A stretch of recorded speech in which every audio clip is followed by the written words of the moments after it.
नमस्कार वंदे मातरम। आसंता काली हेउची कारगिल विजय दिवस जहाँकि आमे गत 1999 मसीहारू आज पर्यंत पालन करि आसुछु।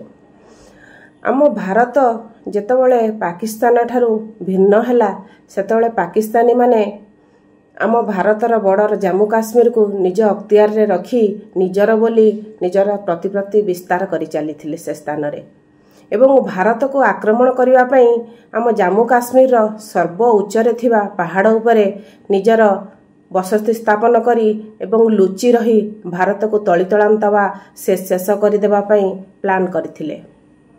से प्लान किंतु तांकर सफल हेई नथिला कारण आम भारत माता एते महान आम भारतर सैनिक माने एते महान निजर प्राण बलि देई आमर पाकिस्तान ठारू भारत को अलगा कर देइथिले।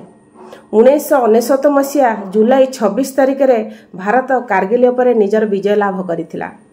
हाँ, से दिन बहुत भारतीय सैनिक निजर प्राण बलि देइचंती, भारत पई सैनिक हेइचंती, किंतु आमे आज तांको श्रद्धांजलि अर्पण करूचु, तांको पई सत नमन करूचु, तांको पाखरे नतमस्तक हेउचु।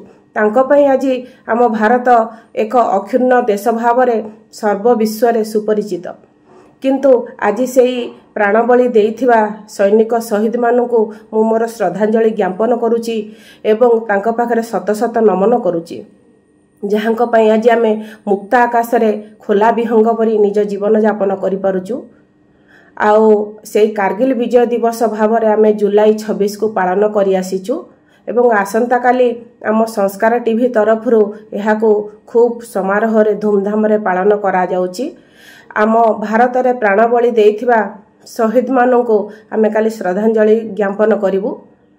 आउ आमे सर्वदा भारत वर्ष को सम्मान करू एवं से वीर मानक श्रद्धांजलि उपलक्षे काली आमे पालन करूछु। एथरे समस्त सहयोग एवं उपस्थित रहिबा पई समग्र झारसुगुड़ावासी को मोर अनुरोध। एथिपई मु मोर शुभकामना सारा ओडिशावासी को सारा देशवासी को प्रदान करूची। जय हिंद, भारत माता की जय, भारत माता की जय।